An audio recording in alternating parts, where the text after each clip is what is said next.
Hey, it's Jordan. You're listening to the Curious Jord podcast. If it's your first time, thanks for tuning in. If it's your second time, thanks for coming back.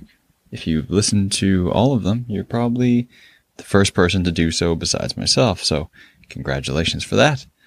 We've got an interesting podcast here today. It's with Gaby Eirew. I was fortunate enough to interview Gaby at the library recently, and we talked about her app called RecordMeNow, which is very interesting. We'll get into that. We also talked a lot about death and life and whether or not she was more interested in the former or the latter. It was a very intense conversation, but we had our playful moments as well. So not all doom and gloom. But I rather enjoyed it, and I just want to thank her again for sitting down with me.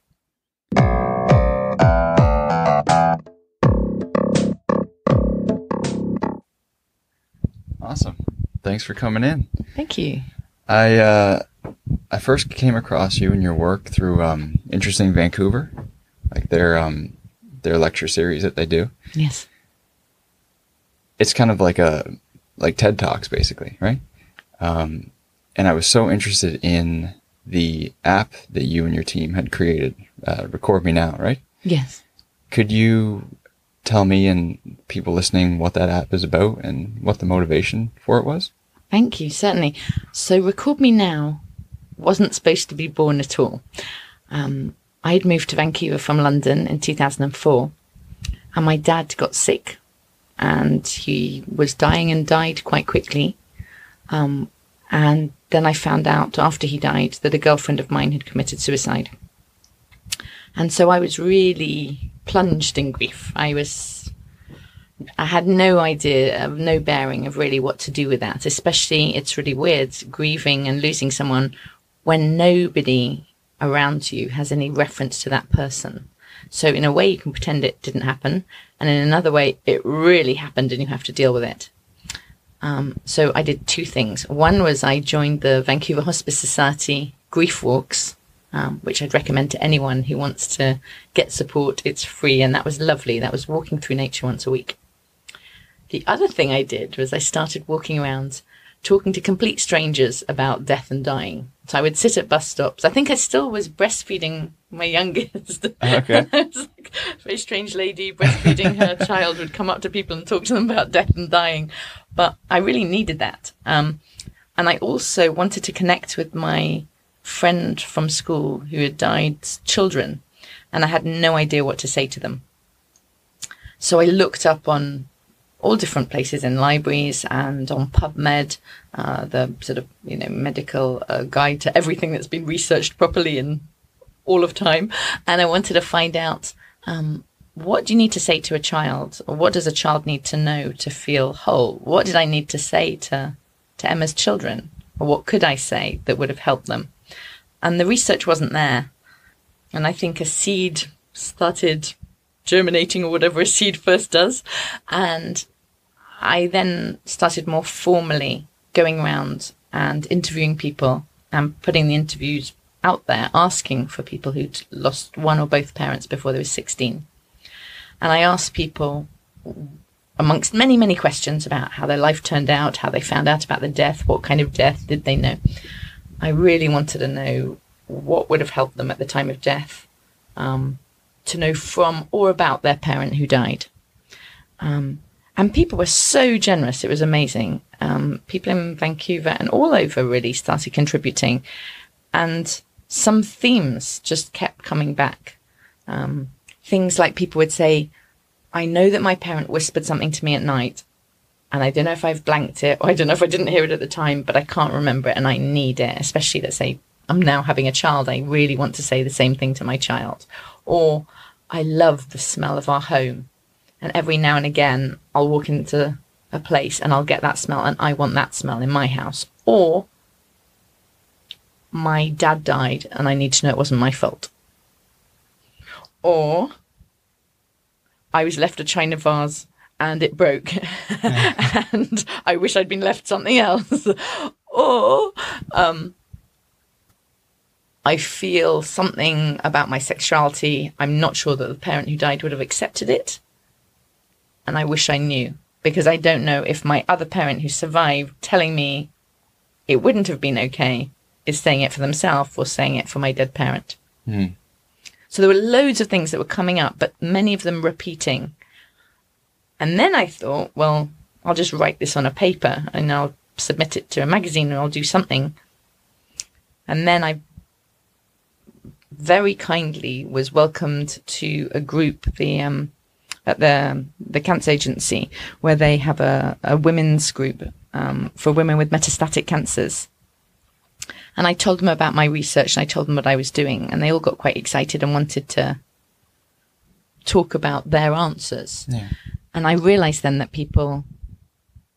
it wasn't just cathartic for the child left behind, but it could also be really helpful to the person who is approaching the end of life, knowing that it might be useful. So what I did, instead of just writing a paper, and being the least technological person in the world, I got a few people to help who were fantastically kind, and they helped me make an app, and it's video recording and it's question prompting, because I wanted to make it easy.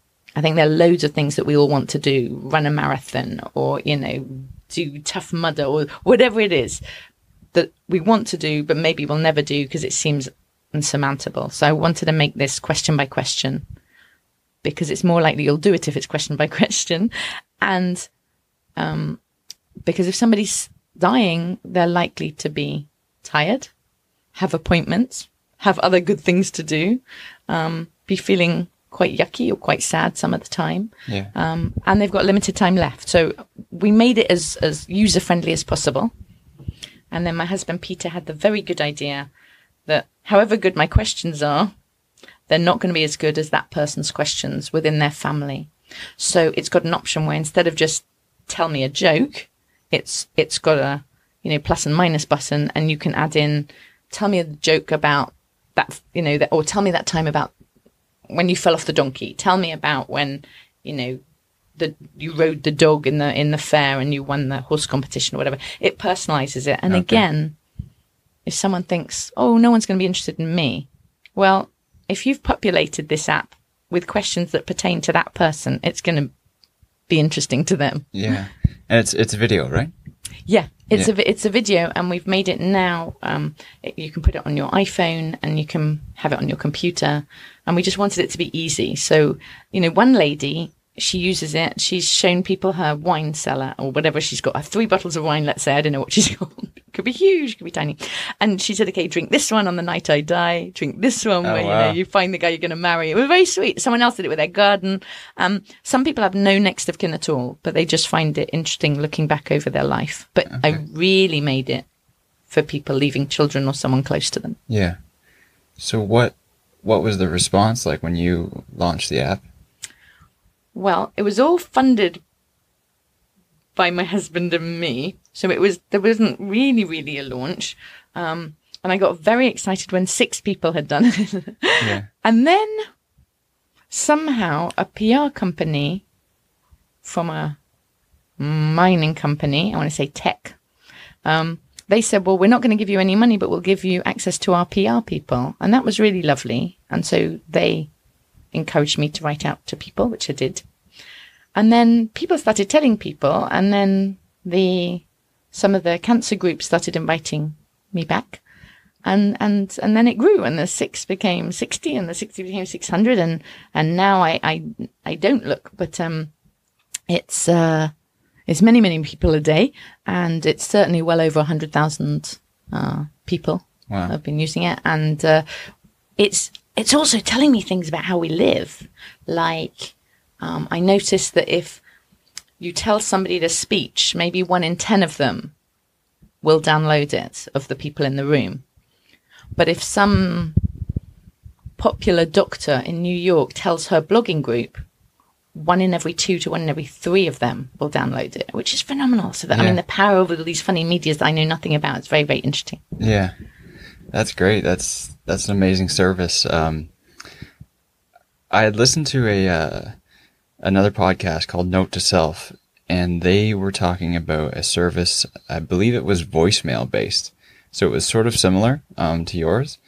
But they were kind of approaching it as, this is cool, it's lovely, it's a nice sentiment. But is recording these messages, it was emails, I think, and sending the emails a year after the person had died. They were playing with the idea maybe this is holding on to something where it should be a case of letting go of something. Yeah, I think have you explored that idea with your app as well? Yeah. One of the first questions I ask people to answer is, what's the date? Because I think it's really important that we acknowledge that the person's died. I also think that some people have subsequently, that's me going gravelly, some people have subsequently tried to make robots using the person's voice and algorithms so that they answer so you can carry on a conversation. I don't think that's healthy. Yeah. Some people might want it and good for them, but for me, it's not about pretending the person's still alive.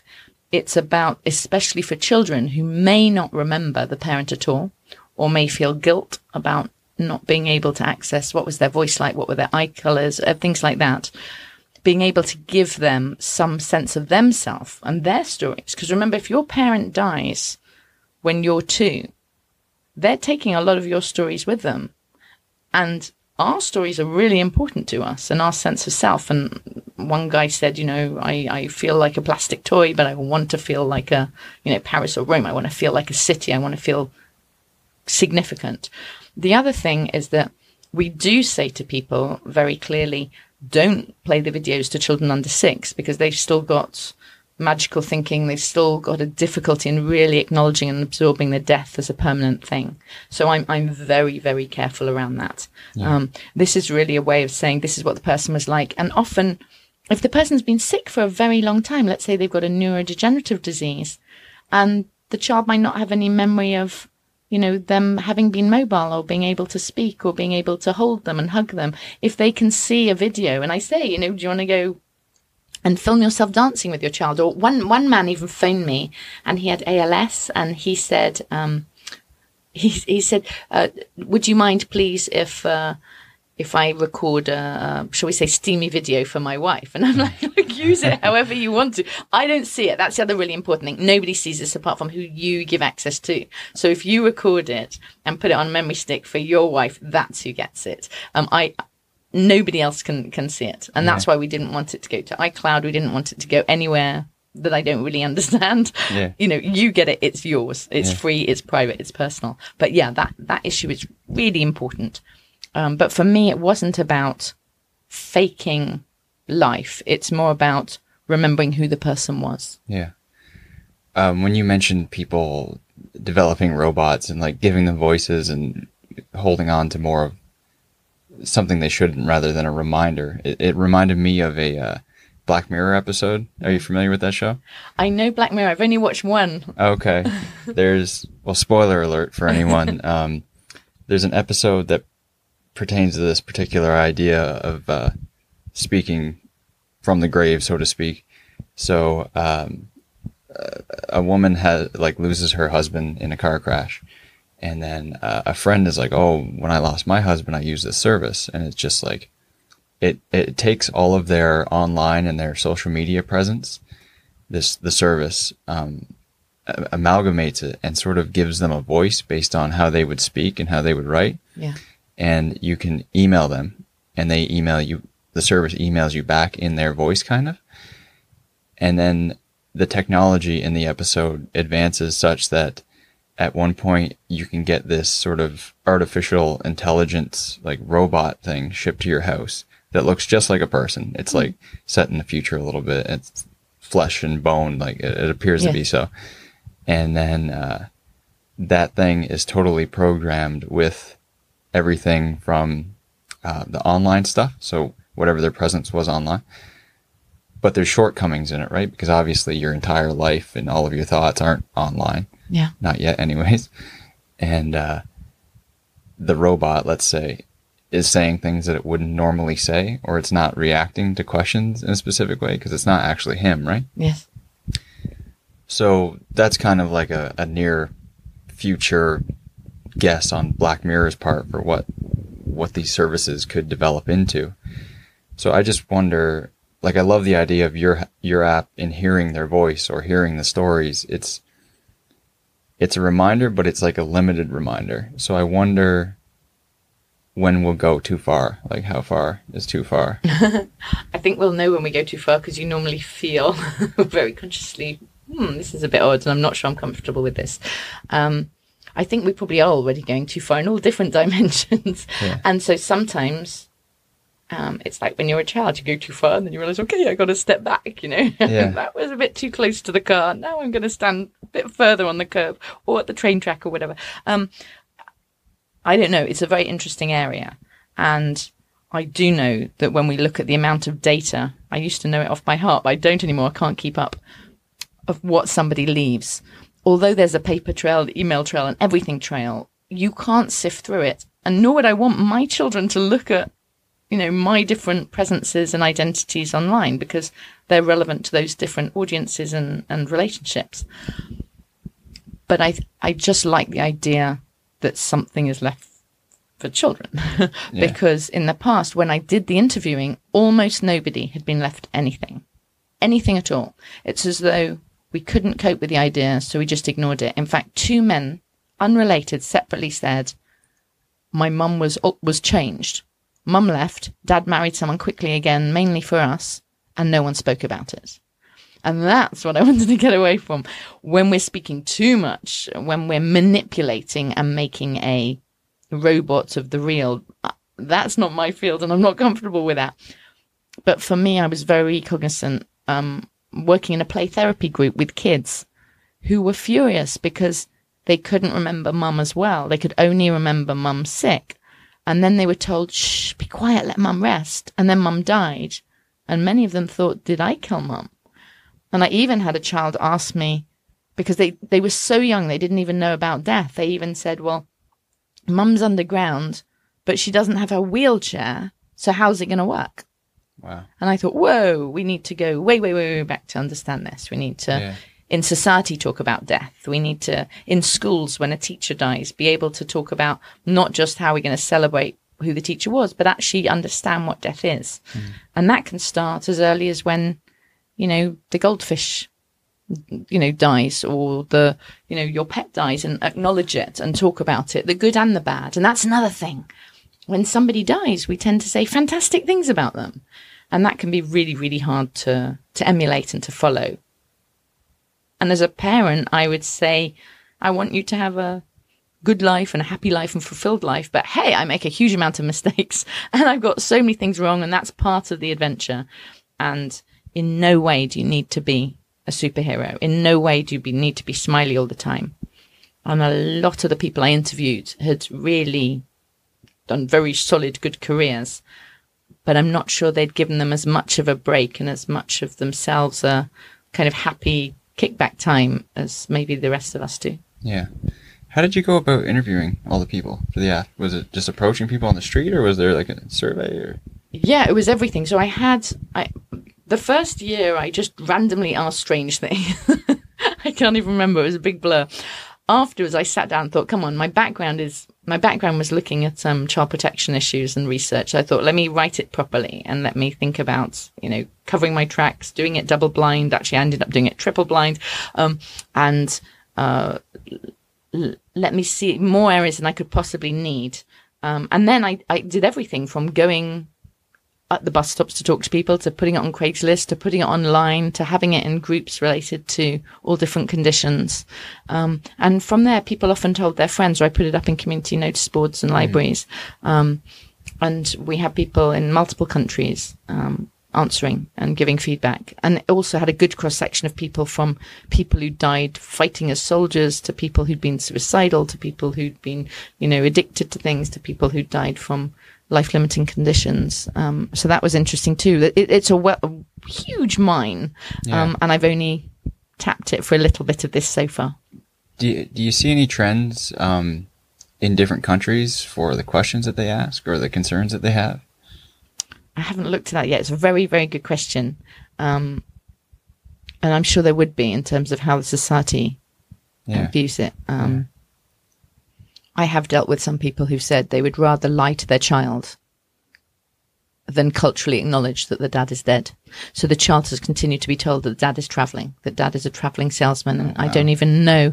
When I saw the lady, it had been 4 years. It's probably closer to 8, 9 now. And I'm sure he's still a traveling salesman, although shocking, because those kind of secrets are dangerous. Some people have phoned up and said, my child was adopted. Can I tell them on the tape? And I said, technically you can, but emotionally I think it's a terrible idea. There are some things you need to say and some honest things that the person needs to be able to get angry about and ask questions about. You must feel like you're in a tough position sometimes when you get those emails, right? Yeah. Especially, emails are okay. It gives me a bit of space to think. Phone calls are the scary bit because my gut reaction wants to answer, but I always say, let me phone you back. Let me think about it. But it's fascinating, and it's fascinating when people use it. But people have used it in beautiful ways. I have this image that I had this idea and was kind of making this sort of very dodgy, chopping down a tree and making this dodgy kayak canoe, whatever. And then people came and they were smoothing it. And then they, carried it through the forest and now it's sort of found its lake. And to me, I've had the most extraordinary calls. I had a high security prison in Texas ring and say, their people were not dying, but they might die in prison. And many of them had young kids and they use it. And they weren't asking so much as telling me they use it for these inmates to be able to record nursery songs and stories for the children and send them. And I think that's lovely. And I would never have thought of that. Yeah. And another lady said she had given up her child for adoption.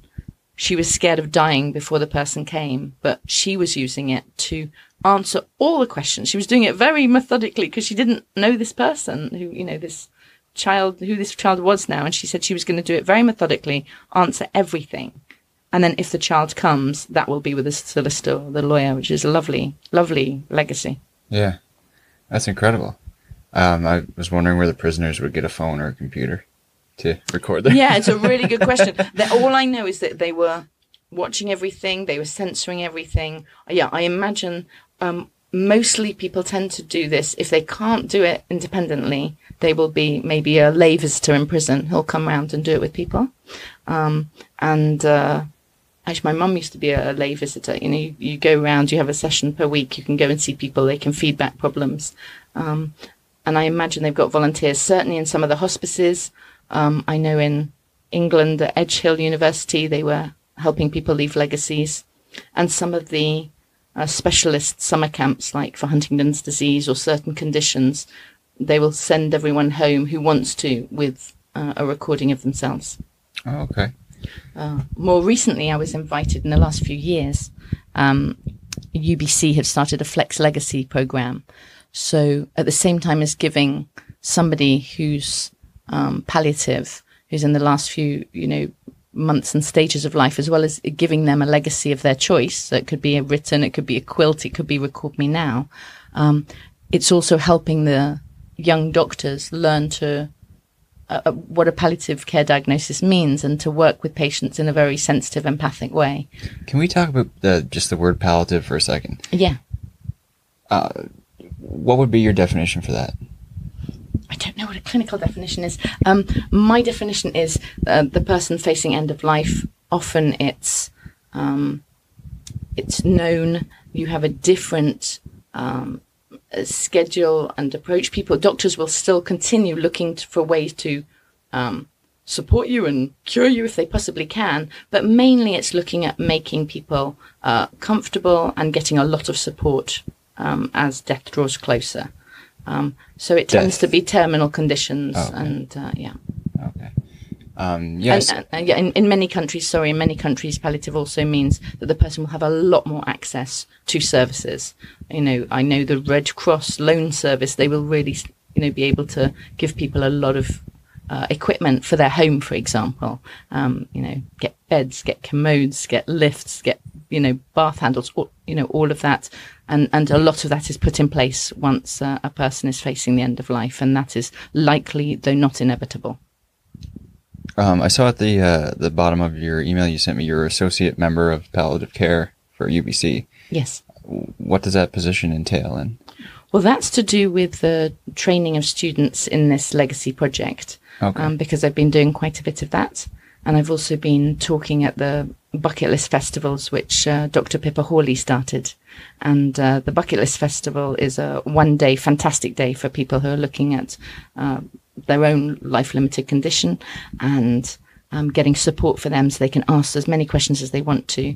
And I'm one of several speakers that speaks at these one-day events, and they're very, very upbeat, very informative, completely honest. Yeah. Yeah, I'd imagine the energy at one of those things is pretty transparent and they're welcoming. They are very welcoming. They're very beautifully arranged, normally by the hospices as well as Dr. Pippa Hawley's team. And they're wonderful, really. And people can also connect with other people. And I've always found them infused with honesty and humour, really. They're lovely events. Yeah. So are you fascinated by life or death then? Good question. I think I'm fabulously in love with life, and I'm very aware of death. That's partly because both my parents escaped World War II. My mum being an orphan, hidden and hidden after being smuggled out of camps. Wow. So I grew up with exactly that balance, really appreciating life, always trying to face the sun, but acutely aware of how quickly things can change and the possibility of death on your shoulder. Yeah. Yeah, I think in our society, death is often skirted off or pushed aside, and that seems to be to our detriment. Like, it hurts us. It doesn't help us in any way, shape, or form, right? Because it's the inevitable fate of everybody. I think it's absolutely part of life. I think it's, and there are many mirrored things. I remember my grandmother dying, and I remember thinking some of the things she was sort of returning to were rather like, what my children were going through at the other end. But it all can be spoken about. It all should be spoken about.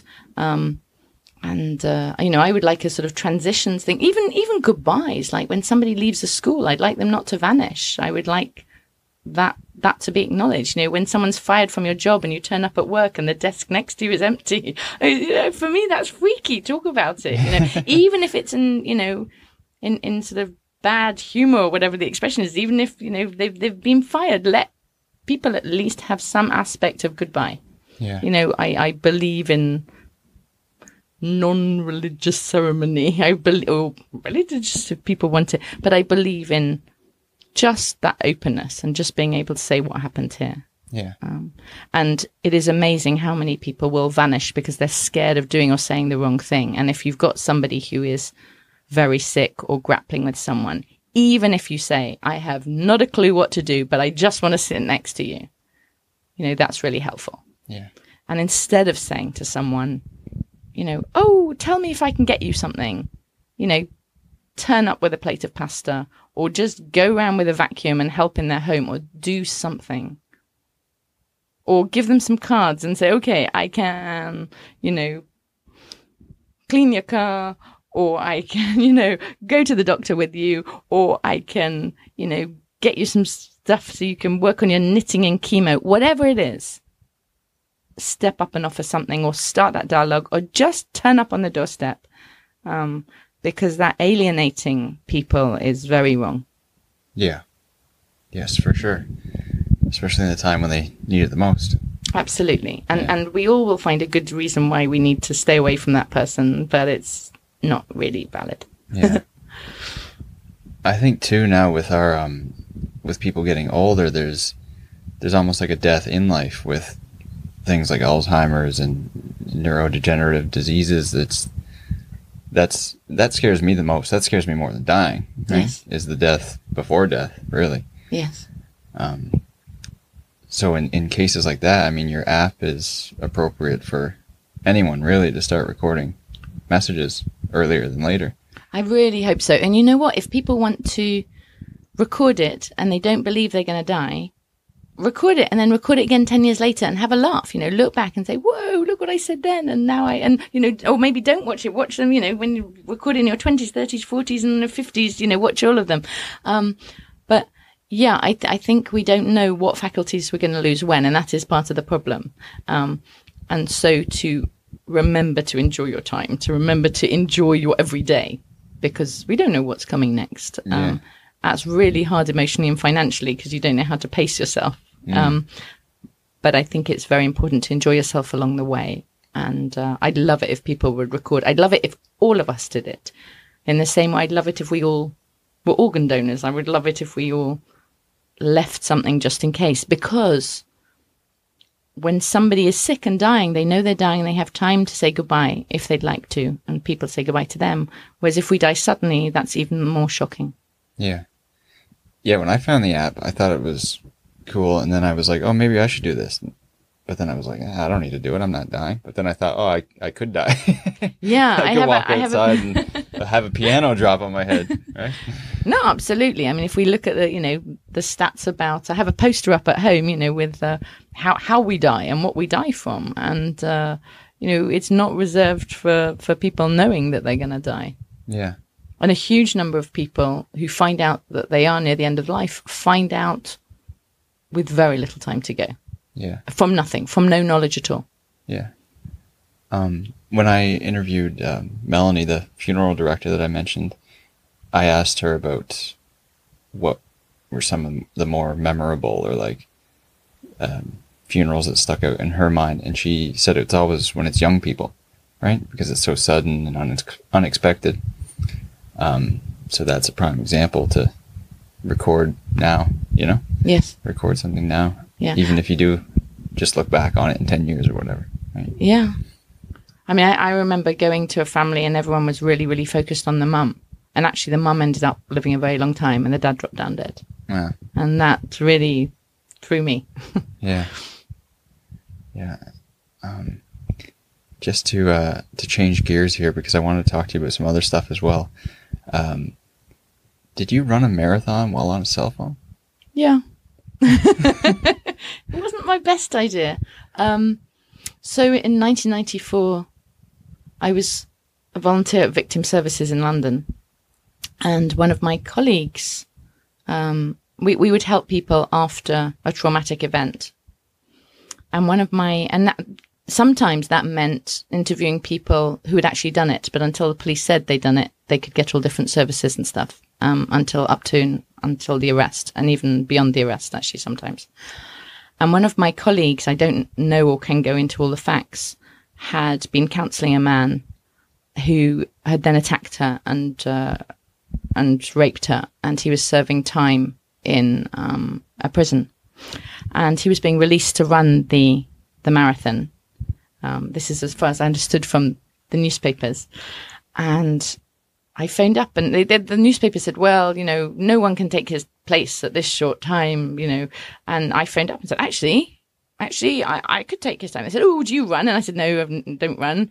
And they said, really? And so they ran this annoying spread saying, this person was going to run a marathon with no training and just on the emotions of it. But I felt very strongly that, a lady who was supporting and counselling someone and offering kindness was so wronged, and that this person was being given all different special support and darts and whatever to come out, run a marathon, when she was still going through her own private hell. And so, yes. And then my boss said, well, do you know they've got this prisoner was actually a really good guy and he was going to raise funds for charity. So I said, oh, that's terrible. Okay, well, I'll raise funds for charities too. And so my boss said, you've got 3 phone calls. So I thought it was to do with women and safety and mobility. And I phoned up a mobile phone company and I said, will you sponsor me? And they said, no. So 2 phone calls left.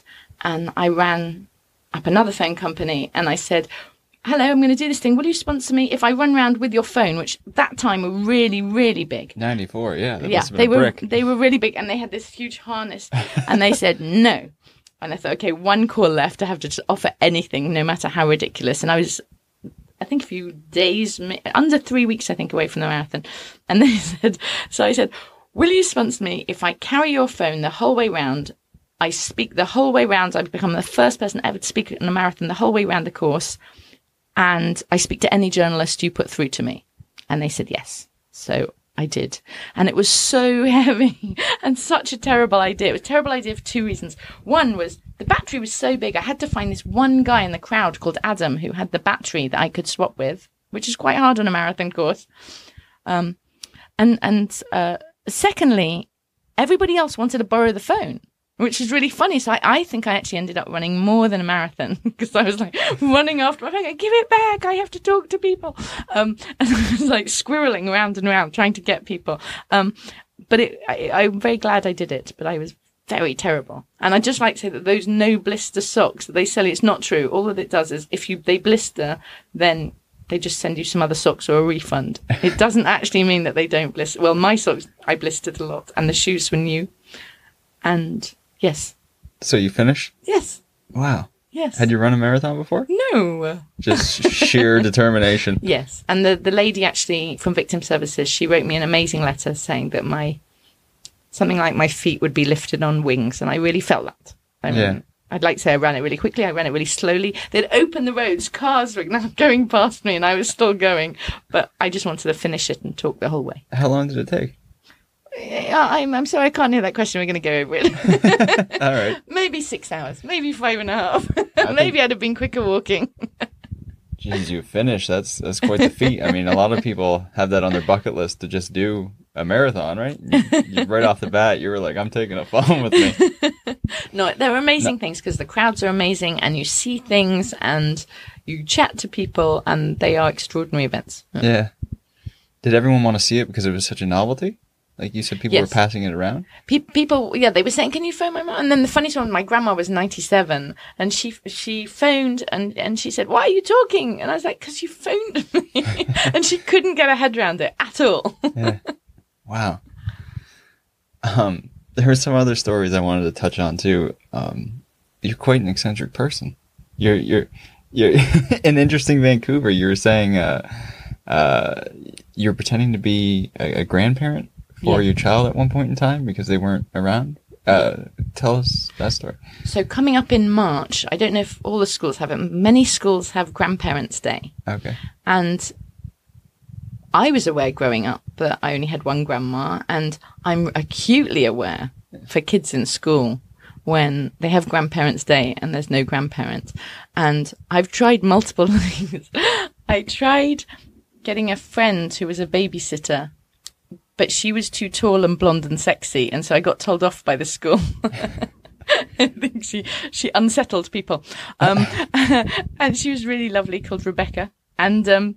And so then I thought, well, I'll just go because I can behave like a grandparent. And so I sort of dyed my hair, wore a wig, and I acted funny. But I got a bit carried away. So by the time my child came, I was going, who are you? And where are we going?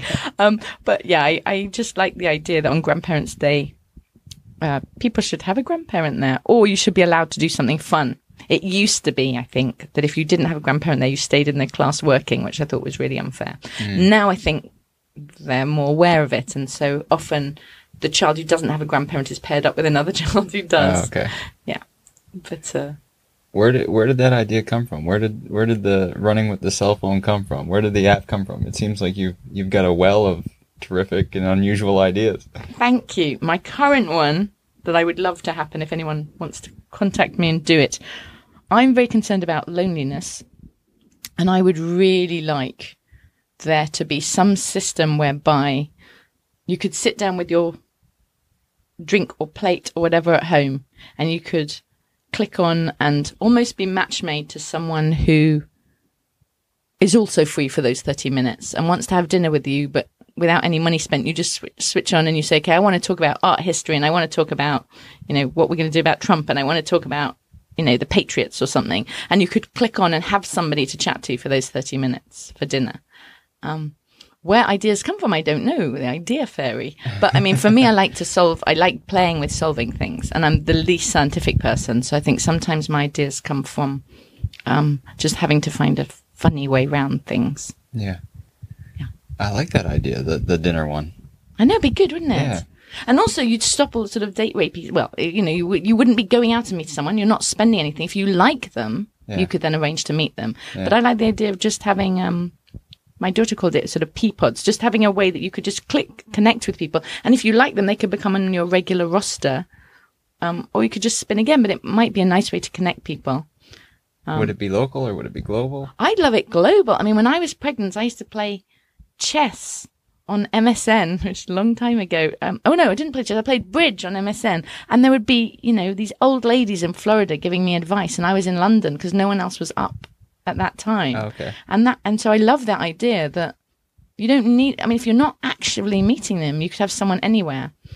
And I'm not quite sure about the safety aspects. I don't want anyone to get robbed in their home or have bad things happen. But I just like the idea of us being able to connect in a positive way with other people. It sort of reminds me of chat roulette or Omegle. Are you familiar with those? No.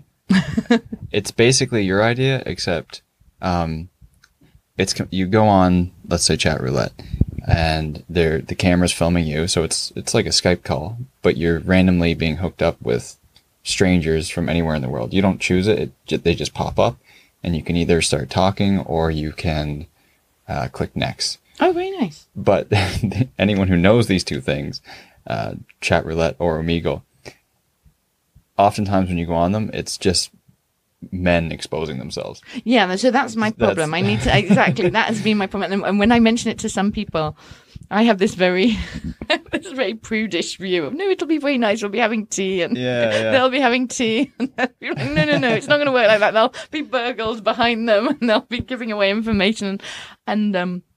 But I still think there is a place for good. There's got to be, because, that seems to be a huge problem at the moment, is so many people online or connected but unconnected, and that worries me. Yeah. I was thinking about it yesterday. I was in a cafe, and we all had gone to a cafe. We could have made coffee at home, presumably, but we all gone to a cafe maybe to connect. But somehow we all sat there looking at our phones, and I just thought, this is all a bit cuckoo. Yeah.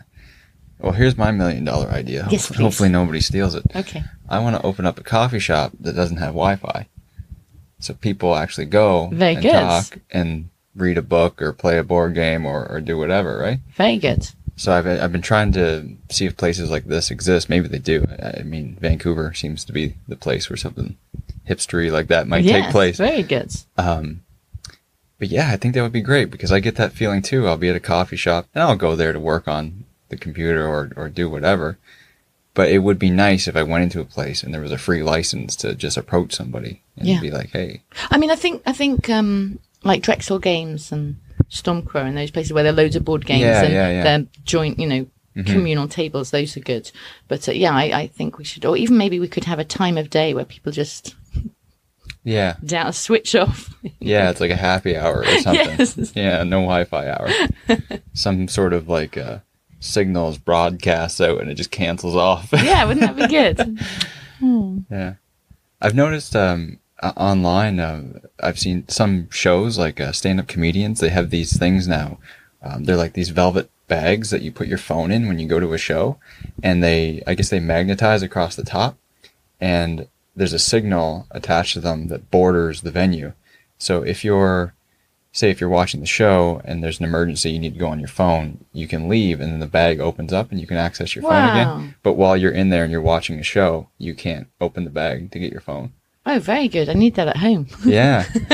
Yeah, it's a really cool idea, but also kind of funny that we don't have the self-restraint to suspend phone use to listen to somebody for a set amount of time. Yeah, with all the technological advancements and beautiful aspects, there's also the flip side, it seems, right? Yeah. So it seems like now we've had it for a while, like social media and stuff. And I know me personally, I'm kind of getting sick of it. Like, I need to moderate my use. Yeah. It seems like the pendulum is swinging back the other way now, right? I think so. I think it's like anything, any of these, you do the fidget spinner and everything all the time, and then you're like, okay, I don't need this so much. And what is actually a good use of this? Or, for me, it was egg mayonnaise when I was small. I just had too much egg mayonnaise. But unfortunately, I still can't look at egg or mayonnaise. but yeah. If we learn the balance in everything, that's good. Although I've never been very into that. Chocolate has stayed my constant, far higher dose than healthy. Yeah. Gotta get the dark chocolate. It's a bit better for you, I hear. Yes. But also then doesn't taste as good. So. Yeah. Do you have a problem with going on your phone too much, or like social media and all that? Because it seems like you're very interested in these tech ideas and uniting people. Yeah, Via that. I get very excited about it. I only have a problem I don't have a problem going on it, I have a problem staying off it. So actually, the whole idea of not looking at your phone for an hour before you go to bed, I don't do that. I think I look at it the second before I go to sleep. Yeah. And quite soon after waking up, which is probably not good. Yeah. But I am good in not remembering to recharge my phone often enough. So I'm kind of having forced absences, which are probably healthy. Yeah. I also noticed at the bottom of your email, you were co-author of a book. Yes. I tried to find it so I could have a look at it. It's not here yet. Oh, okay. It's like at the end of its gestation. Thank you for asking. So we're at the stage where we are formatting the book, making a cover. It's a book called A Rather Unusual Time, No Fear Guide to Death and Dying. And it's really following on from all these talks that we've been giving from, I've co-authored it with Pippa Hawley, Dr. Pippa Hawley. And it's really when people know that their time is limited, when their doctor, let's say you walk out of the doctor's surgery, no matter how lovely the doctor, they can only give you a certain amount of information. We wanted to give all the information that doctors would love to give you and counsellors would love to give you if they had a lot of time. So this is really a how to live well while you're dying book. And I hope it's in the right mood and tone. It's as helpful, as honest, as practical as we could make it. Yeah. Things like the difference between home, hospice and hospital. Things like how to tell your children. Things like how you're going to travel if you've got morphine on you, or you need to have your pump changed, or you need dialysis. There are dialysis cruises and things like that. So just really helpful information. And that's partly done because we need to get the information out, and partly done because I don't want people wasting time, money, energy doing diets or seeing strange people or paying huge amounts of money to organizations that will not help them. Yeah. So I hope that A Rather Unusual Time will be out soon, I think in April.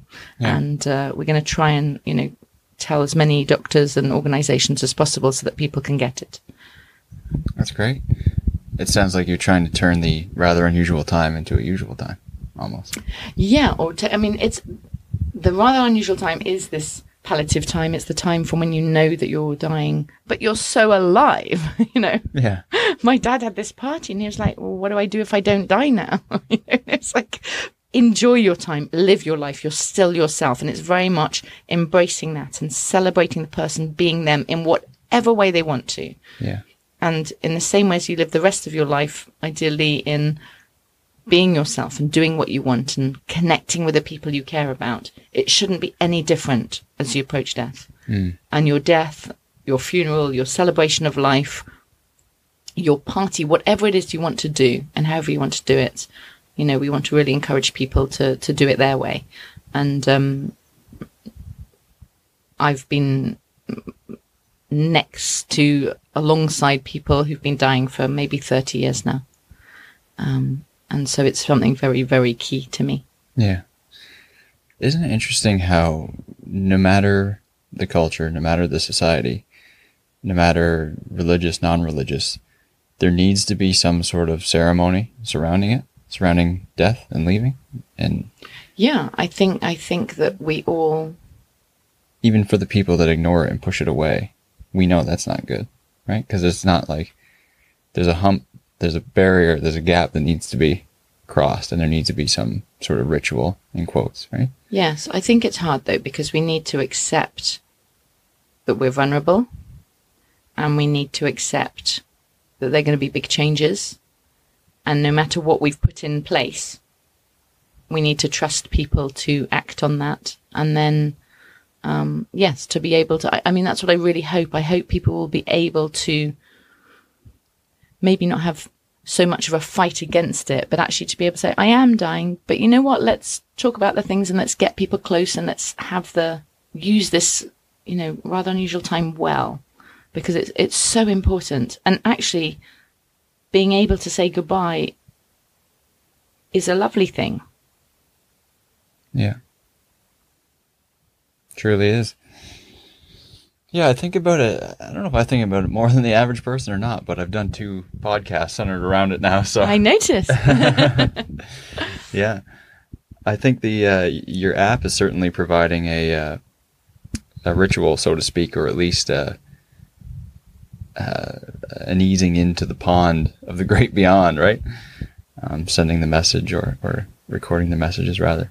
Thank you. And I hope part of it is just, yes, opening up a conversation or people being able to say, because, I've been privy to lots of times where, even in my own family, where we're saying, oh, would she have liked this? I don't know. I need to know. I don't know. I didn't ask. Or, when I had my children, I would have loved to have known what names my mother-in-law would have thought were fun. And maybe not fun, that she would have, enjoyed and celebrated. And that way I could have, in a way, carried her with me. So yeah, I think there's a big place for dialogue, but equally, if I want people to respect my individuality, then I've got to respect theirs. And some people will not want to talk, and some people will not want to be open about it, and some people will not want any ceremony. So that's part of our freedom. But I just want people who want something, be it their favourite horse brought outside the hospice so that the horse can be fed carrots, which happened recently in Devon, which was lovely, that the hospice helped, and the man died 3 days after feeding horses to this lovely horse, or to be taken to the beach instead of having a treatment one day. Being able to, one of the things that we talk about in the book is Bush spoke about this, war on cancer, and the way that we make it a sort of military thing, as though it's a fight, and somehow I'm a survivor, and therefore maybe de facto, if you're not a survivor, are you a loser? Are you a failure? What are you? It's not a nice thing, it's not a nice feeling.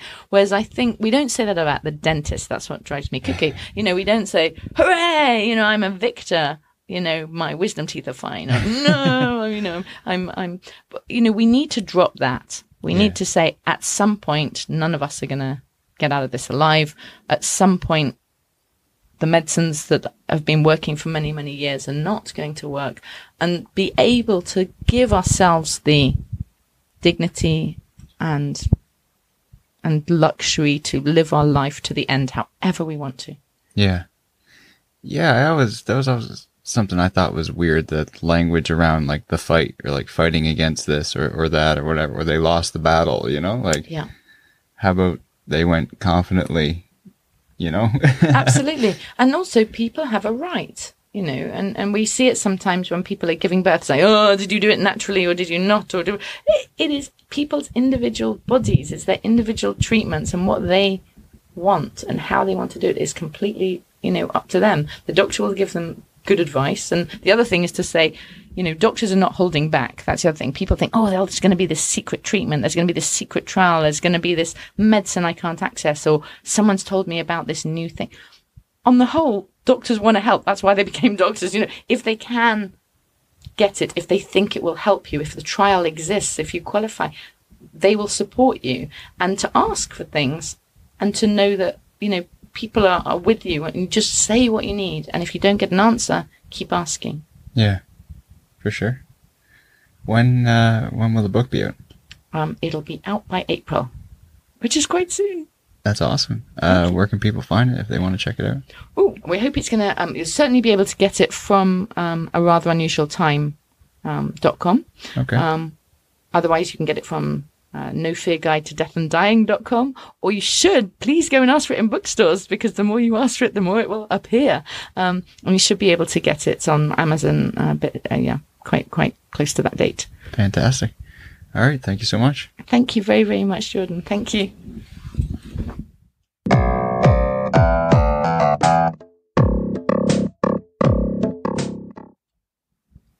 Hey, I hope you enjoyed that episode. I sure did. If you want to find out more about the podcast or find other episodes, you can hit up curiousjord.com. There you can also find links to all the other social media goodness for Instagram and Facebook. It's same name on most platforms. Oh, I've got a Twitter too that I barely go on. If you want to go there and join me in digital silence, that would be much appreciated. Anyways, stay tuned. Hopefully next week I got another one coming out for you. Enjoy. Stay safe.